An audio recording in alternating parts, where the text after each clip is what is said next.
के first scene में हम देखते हैं कि ली नियन चाकू से चैंग जोंग पर वार करती है, जिसे देखकर वहां खड़े सभी लोग काफी ज्यादा शॉक्ड हो जाते हैं। तभी ली यन को होश आता है और हमें पता चलता है कि वो सिर्फ एक सपना देख रही थी। फिर ली यन चैंग जोंग के पास जाती है और उससे कहती है कि चैंग जोंग, आज सुबह मैं अचानक उठी और मैंने रियलाइज किया कि मुझे कुछ भी याद नहीं है। चैंग जोंग शॉक्ड होकर पूछता है कि क्या तुम्हें कुछ भी याद नहीं है? ली यन कहती है कि हाँ, मुझे कुछ भी याद नहीं है। तुम बता सकते हो कि यहाँ क्या हो रहा है? फिर चैंग जोंग लिली की तरफ देखता है और खुश हो जाता है और कहता है कि ये तो बहुत अच्छा हुआ। फिर चैंग जोंग मीडिया से कहता है कि भगवान की दुआ और मेरी ली एन के लिए सच्ची फीलिंग्स की वजह से ली एन को आज 3 साल बाद कोमा से होश आया है। वो एक एक्सीडेंट की वजह से कोमा में चली गई थी, पर आज उसे होश आ चुका है।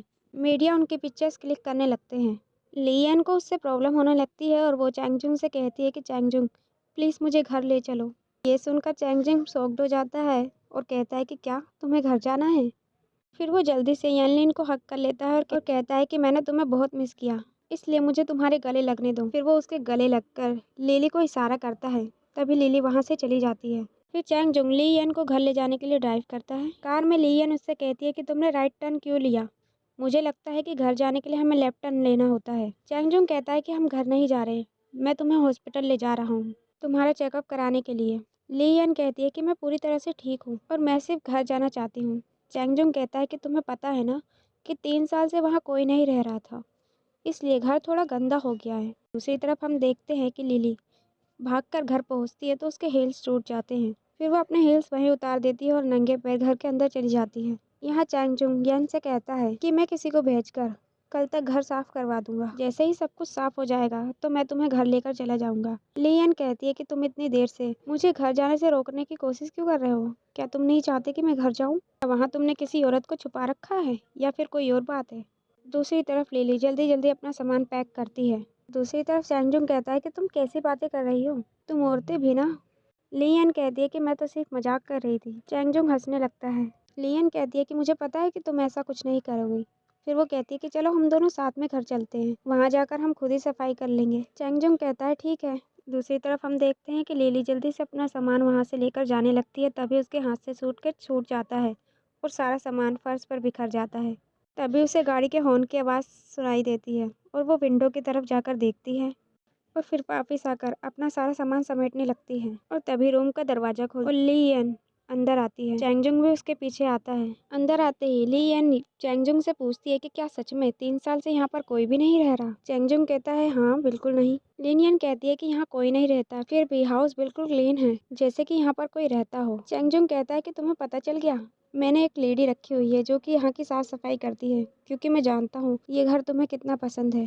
तभी लियन को सोफे पर एक कपड़ा दिखता है और लियन कपड़ा उठाने जा रही होती है कि तभी चैंगजुन कपड़ा उठा लेता है और कहता है कि ये जरूर उस सफाई वाले का ही होगा। वो चीज़ें यहाँ से वहाँ फैला देती है और उस कपड़े से अपने पसीने पोंछने लगता है। तभी वो देखता है कि सोफे के पीछे लिली छुपी होती है। लिनियन रूम में यहाँ वहाँ देखती है और फिर चैंगजुंग से कहती है कि मुझे लगता है मुझे कोई स्मेल आ रही है। चैंगजुंग कहता है कैसी स्मेल? लिनियन कहती है कि ये कुछ वुमेन के परफ्यूम जैसी स्मेल है। चैंगजुंग कहता है कि ऐसा हो ही नहीं सकता, यहाँ कोई दूसरी औरत नहीं है, ये जरूर उस सफाई वाले के सेंट की स्मेल होगी। फिर लिनियन उससे कहती है मैंने इस घर को बहुत ज्यादा मिस किया है, इसलिए मैं ऊपर जाके देखना चाहती हूँ। चैंगजुंग कहता है ठीक है, तुम घर आराम से देख लो। फिर ली यन ऊपर चली जाती है। फिर चैंगजुंग लिली का हाथ पकड़ता है, जल्दी से उसे वहाँ से ले जाकर उसके सामान के साथ ही बाहर फेंक देता है और दरवाजा बंद कर लेता है। तभी लियन चैंगजोंग को बुलाती है और उससे कहती है कि लिली कहाँ पर है? चैंगजोंग कहता है लिली? लियन कहती है कि हाँ, मैंने उसे कोई कार पार्किंग के पास देखा। चैंगजोंग मन ही मन सोचता है कि ये लिली बिल्कुल पागल है। दूसरी तरफ लिली कार में बैठकर वहाँ से जल्दी से जाने लगती है। तभी वहाँ लियन आ जाती है। लिली उसे देखकर डर जाती है और कहती है मैं तुम्हारे लिए वरिड थी, इसलिए सोचा कि तुमसे आकर मिल लूं।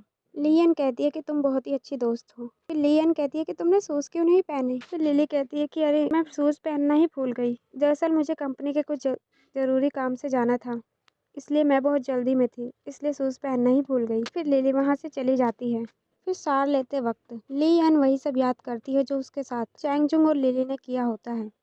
लियन याद करती है कि कैसे उन दोनों ने उसे धोखा दिया था। फिर वो मन ही मन अपने डैड से कहती है कि डैड, मैं गलत थी। लिन कॉरपोरेशन आपके लिए आपकी पूरी दुनिया थी और मैं चैंगजुंग को उसे बर्बाद करने नहीं दूंगी। उसने जो भी क्राइम किए हैं मैं उसके एविडेंस ढूंढूंगी और उससे वो सब कुछ वापस ले लूंगी जो भी उसने मुझसे छीना है। और मैं लिंक कॉरपोरेशन को वापस पालूंगी। दूसरी तरफ हम देखते हैं कि चैंग जुंग डॉक्टर से मिलने आता है। डॉक्टर्स उसे बताते हैं कि बहुत ही लो चांस होते हैं किसी भी इंसान के कोमा से वापस आने के, पर फिर भी कुछ चांस होते हैं वापस आने के लिए। इसलिए ली येन को भी होश आ गया है। चैंग-जुंग पूछता है तो क्या वो सिर्फ वही भूली है जो उस दिन उसके साथ हुआ था। डॉक्टर कहते हैं कि ऐसे केस में मरीज वो मेमोरी जल्दी भूल जाता है जिसमें उसको सबसे ज़्यादा दुख हुआ हो। तभी चैंग-जुंग को एक मैसेज आता है। मैसेज देखते ही चैंग-जुंग फ़ौरन वहाँ से चला जाता है। दूसरी तरफ हम देखते हैं कि लिली ली येन से मिलने आती है और वो उससे कहती है कि मैं तुम्हें बाहर ले जाने के लिए आई हूँ।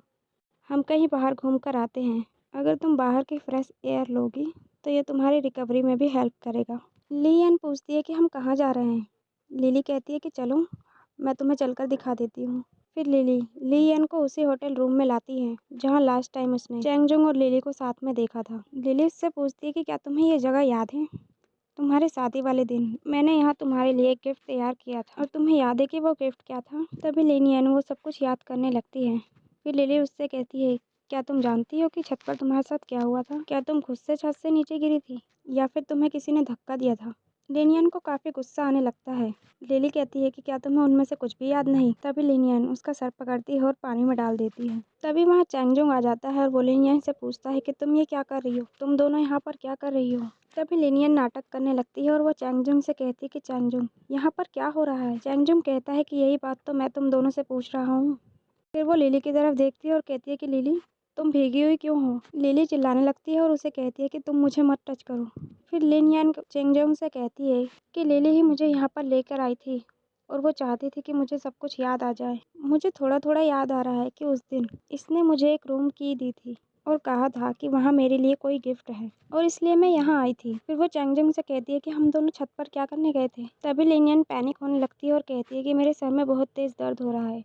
तभी चैंगजोंग उसे हक कर लेता है और उससे कहता है कि तुम उस बारे में कुछ भी याद करना बंद कर दो। उस दिन कुछ नहीं हुआ। फिर हम देखते हैं कि चैंगजोंग लिली को एक थप्पड़ मारता है क्योंकि उसे पता चल जाता है कि 3 साल पहले जो कुछ भी हुआ वो लिली की वजह से ही हुआ था। लिली उससे कहती है कि ली येन की वजह से तुमने मुझ पर हाथ उठाया।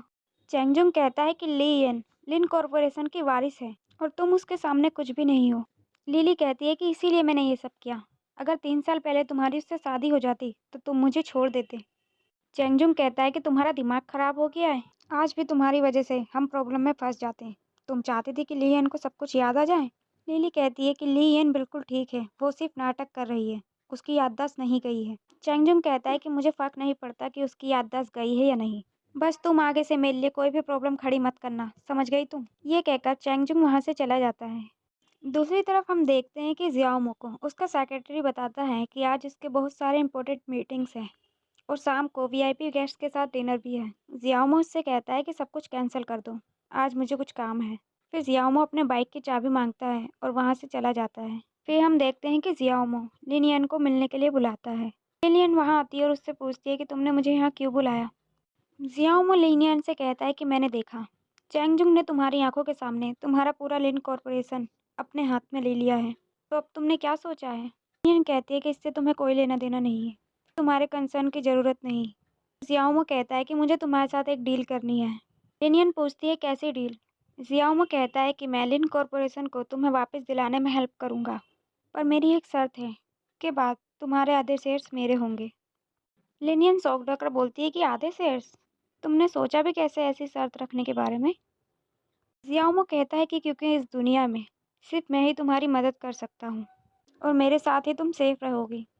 लिनियन कहती है कि मैं तुम्हारा भरोसा क्यों करूँ? इतने सालों तक तुम कहाँ थे और अब तुम अचानक से वापस आ गए हो? तुम्हारा क्या इरादा है? जियाओमो कहता है कि क्या तुम डर रही हो? अगर तुम जानना चाहती हो तो मैं तुम्हें बता सकता हूँ। लिनियन कहती है कि मुझे कोई इंटरेस्ट नहीं है। मेरी हेल्प करने के बदले मैं तुम्हें पैसे दे सकती हूँ, पर तुम्हें कंपनी के शेयर्स क्यों चाहिए? जियाओमो कहता है कि इन सब बातों की फिक्र करने की तुम्हें कोई ज़रूरत नहीं है।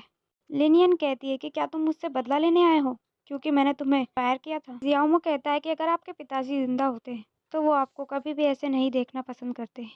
लिनियन कहती है कि मेरे पापा को बीच में मत लाओ, तुम ज़्यादा समय के लिए उनके असिस्टेंट नहीं थे और मुझे तुम्हारे हेल्प की ज़रूरत नहीं है, मैं अपने आप सब कुछ हैंडल कर सकती हूँ। ये कहकर लिनियन वहाँ से चली जाती है। फिर नेक्स्ट सीन में हम देखते हैं कि लिनियन कंपनी जाने के लिए रेडी हो रही होती है और मन ही मन कहती है दोबारा से चेयर वुमन बनने के लिए ये मेरा पहला कदम है। तभी वहाँ चैंगजुंग बुके लेकर लिनयन को सरप्राइज करने आता है। लिनयन खुश हो जाती है। फिर चैंगजुंग उनसे कहता है कि आज तुम बहुत सुंदर लग रही हो। आज तुम थोड़ा डिफरेंट लग रही हो, हमेशा से थोड़ा अलग। लिनयन कहती है क्योंकि मैं इतने सालों से कोमा में थी, इसलिए आज मैं कंपनी जाना चाहती हूँ। चैंगजुंग कहता है कि पर अभी तुम पूरी तरह से ठीक नहीं हुई हो। तुम अपने आप को तकलीफ मत दो, कंपनी मैं संभाल लूंगा। लिनयन कहती है कि नहीं, मैं तुम्हारे साथ काम करना चाहती हूँ, तुम्हारे साथ ऑफिस जाना चाहती हूँ और तुम्हारे साथ ही वापस आना चाहती हूँ। चैंगजुंग कहता है अगर ऐसी बात है तो अब से मैं अपना काम जल्दी खत्म करूंगा और जल्दी से तुमसे मिलने आया करूंगा। फिर चैंगजुंग कहता है कि मुझे ऐसा लगता है कि तुम अपना ध्यान ठीक से नहीं रख रही हो, इसलिए मैं किसी को लाया हूँ जो तुम्हारा ध्यान रखेगा। फिर वो आवाज़ लगाता है और एक आंटी को बुलाता है। आंटी कहती है हेलो मिस लिन, मैं वही नर्स हूँ जो इतने सालों से तुम्हारा हॉस्पिटल में ध्यान रखा करती थी। तभी लेनियन याद करती है कि वो नर्स हॉस्पिटल में उसका कैसे ध्यान रखा करती थी। वो नर्स बहुत ही ज़्यादा केयरलेस होती है और लेनियन से बहुत ही ज़्यादा बदतमीजी से बात किया करती थी। नर्स उससे कहती है कि तुम्हारा फेस बहुत ही सुंदर है, चलो मैं इसमें थोड़ा कलर कर देती हूँ। फिर नर्स उसे एक के बाद एक थप्पड़ मारने लगती है और हंसने लगती है। फिर चैंगजुंग कहता है कि ये लिली की आंटी हैं और ये बहुत ही ईमानदार है।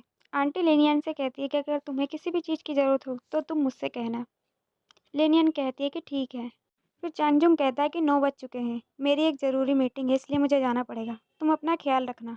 ये कहकर चैंगजुंग वहाँ से चला जाता है। फिर नेक्स्ट सीन में हम देखते हैं कि आंटी लिनियन से कहती है कि क्या मैं आपके लेग की मसाज कर दूँ। लिनियन कहती है कि आप मेरे पास आइए, मुझे आपको लिन फैमिली के कुछ रूल्स समझाने हैं। आंटी उसके पास जाती है। लिनियन कहती है थोड़ा और पास। फिर लिनियन उसे एक के बाद एक थप्पड़ मारना शुरू कर देती है। आंटी कहती है तुमने मुझे थप्पड़ क्यों मारा, तुम पागल हो गई हो क्या। पर लिनियन उसकी कोई भी बात नहीं सुनती और उसे एक के बाद एक थप्पड़ मारती जाती है। आंटी कहती है कि प्लीज़ रुक जाओ। फिर लिनियन उससे कहती है कि हमारी लिन फैमिली में अगर तुम हमारी सर्वेंट हो तो तुम्हारा रंग बहुत ज़्यादा गोरा नहीं होना चाहिए, इसलिए मैं बस थोड़ा सा कलर ऐड कर रही थी। नर्स को सारी बात समझ आ जाती है और वो लिनियन से कहती है कि वो सब कुछ मैंने खुद से नहीं किया था, मुझे ऐसा करने के लिए लिली ने कहा था। लेनियन कहती है कि लिली वो तो मेरी बेस्ट फ्रेंड है, वो तुम्हें ऐसा करने के लिए क्यों कहेगी। वो कहती है कि मैं सच कह रही हूँ, मेरा यकीन करो, लिली मेरी भतीजी है, उसी ने मुझे तुम्हें मारने के लिए कहा था और वो चैंगजुंग के साथ मिली हुई है। उसने ही मुझे यहाँ भेजा है तुम्हारी केयर टेकर बनने के लिए, ताकि मैं तुम पर नज़र रख सकूँ, मेरी इसमें कोई भी गलती नहीं है। लिनियन कहती है कि क्या यही सब तुम चैंगजुंग के सामने कह सकती हो। आंटी कहती है कि लिली की वजह से ही मेरी जॉब और मेरे बेटे की जॉब लगी है। लिनियन कहती है कि ये सब मैं तुम्हारे लिए कर सकती हूँ और वो उसे मिलियन का चेक देती है और कहती है कि भूलो मत, मैं लिन कॉरपोरेशन की असली वारिस हूँ। आंटी कहती है ठीक है, मैं चैंगजुंग को सब कुछ बताऊंगी। फिर नेक्स्ट सीन में लिनियन चैंगजुंग और लिली को घर पर बुलाती है। चैंगजुंग हड़बड़ाता हुआ आता है और उससे पूछता है कि तुमने हमें यहाँ क्यों बुलाया है। लिनियन उनसे कहती है कि आंटी का कहना है कि तुम दोनों साथ में मिले हुए हो। चैंगजुंग उससे कहता है कि क्या मैं और लिली एक साथ, ये हो ही नहीं सकता, तुम इनकी बातों पर बिल्कुल भी भरोसा मत करो। लिली काफ़ी गुस्से में आंटी की तरफ देखती है। लिनियन कहती है हाँ, मैं तुम्हें बहुत अच्छे से जानती हूँ और लिली तो मेरी बेस्ट फ्रेंड है, इसलिए मैं इन पर भरोसा कैसे कर सकती हूँ। चैंगजुंग कहता है हाँ, मेरा लिली से कोई लेना देना नहीं है, इसलिए इनकी बकवास पर ध्यान मत दो। फिर चैंगजुंग लिली पर चिल्लाता है और उससे कहता है कि ये केयरटेकर तो तुम्हारी आंटी है ना, और ये क्या बकवास बातें कर रही हैं यहाँ पर। तभी आंटी लिनियन से कहती है कि लिनियन तुम्हारी हिम्मत कैसे हुई मेरे साथ चाल चलने की। फिर वैन लिली आंटी को एक थप्पड़ मारती है और उनसे कहती है कि तुम एक घटिया औरत हो। फिर आंटी चिल्लाकर कहती है कि लिली मैं तुम्हारी आंटी हूँ और तुमने मुझ पर हाथ कैसे उठाया। फिर वो लिली को एक थप्पड़ मारती है। वो दोनों आपस में ही लड़ने लगते हैं। चैंगजुंग उन्हें रोकने की कोशिश करता है। फिर हम देखते हैं कि लिली लिनियन से कहती है कि मेरी आंटी ने पैसों के लिए ये सब किया, ये सब जो कुछ भी हुआ है ये मेरी वजह से हुआ है, मैंने ही तुम्हारे लिए गलत इंसान को चुना, अगर तुम मुझे ब्लेम करना चाहती हो तो कर सकती हो। लिनियन कहती है कि मैं तुम्हें ब्लेम नहीं कर सकती, इससे हमारा रिश्ता खराब होगा। लिली कहती है तुम कितनी अच्छी हो। लिनियन कहती है कि मैं जानती हूँ कि जब मैं कोमा में थी तो तुम दोनों साथ में ही काम किया करते थे, इसलिए शायद लोग तुम्हारे बारे में बातें बनाने लगे हैं। चैंगजुंग कहता है कि कल मैं कंपनी की तरफ से एक ऑर्डर इशू करूंगा, जिसके मुताबिक अगर कोई भी इस तरह के रूमर्स फैलाता हुआ पकड़ा गया तो उसे तुरंत फायर कर दिया जाएगा। लिनियन कहती है कि मैं कंपनी जाना चाहती हूँ। फिर लिनियन कहती है कि अगर हम दोनों साथ में काम करेंगे और लोग हमें साथ में देखेंगे तो सारे रूमर्स अपने आप ही ख़त्म हो जाएंगे। चैंगजुंग कहता है कि पर तुम्हारी तबीयत ठीक नहीं है। लिनियन कहती है मैं ठीक हूँ। ठीक है तो तुम कंपनी में वापस आ जाओ, पर मेरी एक रिक्वेस्ट है। लिनियन कहती है कैसी रिक्वेस्ट? चैंगजुंग कहता है कि तुम कंपनी में रियल चेयरवुमन बनकर आओगी और उसके बाद से कंपनी के सारे डिसीजन तुम ही लोगी। वापस जाते वक्त लिली चैंगजुंग से कहती है कि तुम्हारा दिमाग खराब हो गया है। तुमने उसे कंपनी की चेयरवुमन क्यों बना दिया और डिसीजन लेने की पावर उसे क्यों दी? चैंगजुंग कहता है वो इस कंपनी की वारिस है और मैं उसे कंपनी जाने से नहीं रोक सकता। लिली कहती है अगर तुमने उसे चेयरवुमन बनने दिया तो जल्दी ही टैंक पे कंपनी के साथ हमारा प्रोजेक्ट शुरू होने वाला है, और अगर उसने कुछ भी पता लगा लिया। तभी चैंगजुंग बीच में बोल पड़ता है और कहता है तुम बहुत क्यूट हो। तुम्हें लगता है कि मैं इतना बेवकूफ़ हूँ? तुम्हें लगता है कि सब कुछ इतनी आसानी से हो जाएगा? तुम बस वेट करो और देखो आगे क्या होता है। फिर हम देखते हैं कि लिनियन कंपनी में आ चुकी होती है और वो मन ही मन अपने डैड से कहती है मैं वापस आ चुकी हूँ। लिन कॉरपोरेशन आपके लिए आपकी दुनिया थी और मैं इसे कैसे भी करके वापस ले लूँगी। फिर लिनियन का अंकल उससे मिलने आता है और कहता है कि मेरी भतीजी ठीक हो गई, आज मैं बहुत खुश हूँ। लिनियन उससे कहती है कि अंकल, कोमा से बाहर आने के बाद ये पहली बोर्ड मीटिंग है जो आज मैं अटेंड करने वाली हूँ, तो आपको मेरी हेल्प करनी होगी। अंकल कहते हैं कि इसमें क्या बड़ी बात है, हम लोग एक फैमिली ही तो हैं। और कहते हैं कि तुम्हारे डैड ने मेरा उस टाइम पे बहुत ध्यान रखा था, तो अब ये मेरा फ़र्ज़ बनता है कि मैं तुम्हारा ध्यान रखूं। मीटिंग के दौरान येनलिन मन ही मन सोचती है कि चैंगचुंग इतना बेवकूफ़ तो नहीं है जो इतनी आसानी से मुझे चेयरवुमन बना दे। ज़रूर इसके पीछे उसका कोई इरादा होगा। फिर लेनियन देखती है कि एम्प्लॉयज़ आपस में लड़ रहे होते हैं। उसके अंकल उससे कहते हैं कि येन तुम ही बताओ, सिर्फ एक प्रोजेक्ट के लिए हम इतनी महंगी ज़मीन कैसे गंवा सकते हैं? दूसरा एम्प्लॉय उनसे कहता है कि आप बिना सोचे समझे बिजनेस में डिसीजन कैसे ले सकते हैं? अंकल उससे कहते हैं कि बिना सोचे समझे डिसीजन लेने से तुम्हारा क्या मतलब है? फिर सभी एम्प्लॉयज़ आपस में लड़ने लगते हैं और ये सब लिनियन देख रही होती है। फिर लिनियन गुस्से में वहाँ से चली जाती है। फिर हम देखते हैं कि लिनियन ने काफ़ी ड्रिंक कर रखी होती है और वो ऑफिस की छत पर जाती है और वो छत पर जाके चिल्लाती है कि ये कंपनी बेवकूफ़ों से भरी हुई है। इन सब लोगों ने मेरे डेट को धोखा दिया है।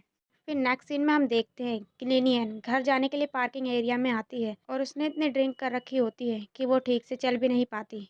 फिर हम देखते हैं कि लिली ने वहाँ पर कुछ गुंडे भेजे होते हैं लिनियन को परेशान करने के लिए। गुंडे उसकी तरफ बढ़ने लगते हैं कि तभी वहाँ जियाओमो आ जाता है और यहीं पर पार्ट 2 का दी एंड हो जाता है। तो मिलते हैं गाइस अपने नेक्स्ट वीडियो में। तब तक के लिए अगर आपने हमारे चैनल को सब्सक्राइब नहीं किया है तो प्लीज़ कर लीजिए ताकि आने वाली वीडियोज़ की नोटिफिकेशन आपको मिल जाए।